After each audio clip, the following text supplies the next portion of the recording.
Hi, welcome to Storytime with Moonie, where I read bedtime stories to littles in every community, every Monday, Wednesday, and Friday. I do want to apologize for last week. I didn't post. I was taking care of some caregiving.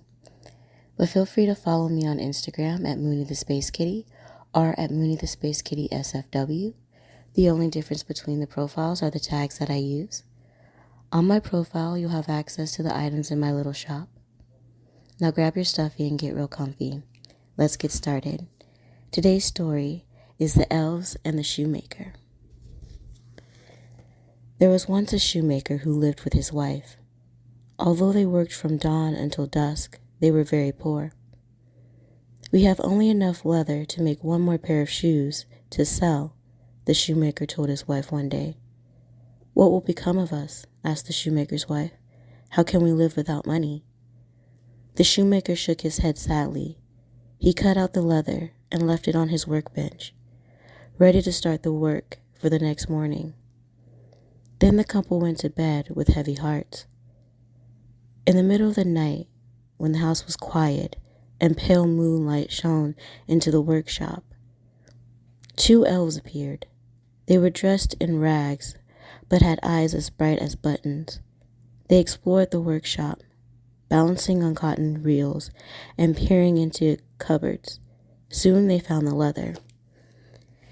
The elves were busy little creatures, and so they set to work at once, snipping and sewing. As they worked, they sang, "Busy little elves are we, working by the pale moonlight. While the humans are asleep, we are busy through the night." By dawn, the two little elves had finished their work and disappeared. When the shoemaker came to start work the next morning, he could not believe his eyes. There, on his workbench, was the finest pair of shoes he had ever seen.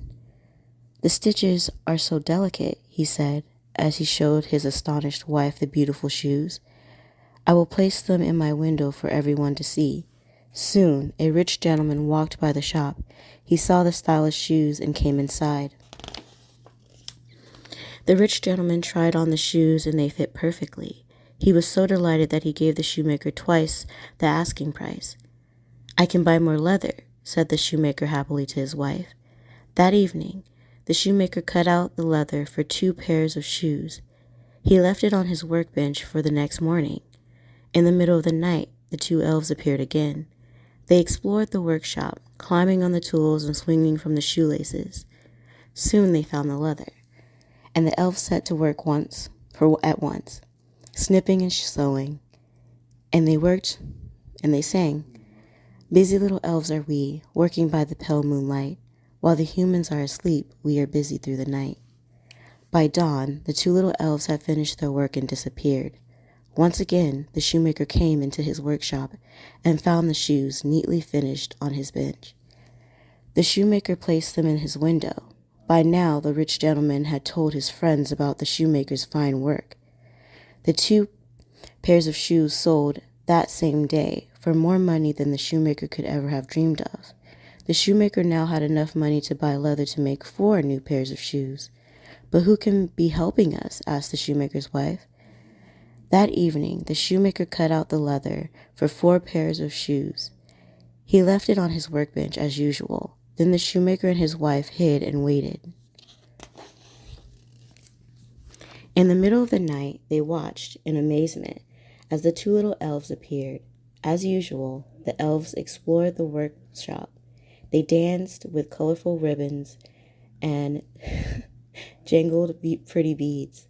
Soon they found the leather. Again, the elves set to work, snipping and sewing. As they worked, they sang, "Busy little elves are we, working by the pale moonlight. While the humans are asleep, we are busy through the night." By dawn, the 2 little elves had finished their work and disappeared. "We must pay our little helpers for their kindness," said the shoemaker to his wife. The couple thought hard about what they could do to thank the elves. "They were dressed in rags," said the shoemaker's wife. "Why don't we make them some fine new clothes?" Although they were now very busy in their shop, the shoemaker and his wife spent every spare moment they had making their gift for the elves. They cut out fine cloth and leather and sewed tiny seams. Soon they had made 2 little pairs of trousers, 2 smart coats, 2 sturdy pairs of boots, and 2 warm woolly scarves. They placed the little outfits on the workbench for the elves to find. That night, when the house was quiet and the pale moonlight shone into the workshop, the shoemaker and his wife hid and waited. They watched happily as the 2 little elves appeared. As usual, the elves explored the workshop. They made a tightrope from thread and bounced on the pincushion. Soon they found the tiny little outfits. They were delighted. They put on the trousers, the coats, the boots, and the scarves and danced merrily around the workbench. As they danced, they sang, "Handsome little elves are we, dancing by the pale moonlight. While the humans are asleep, we make merry through the night." And then the smart little elves put on their hats and disappeared. The shoemaker and his wife never saw the little elves again, but the couple continued to make fine shoes for their shop, and from that day on, they always prospered. The end. Thank you so much for spending time with me. I hope you feel loved, and I hope you feel safe. And until next time, good night.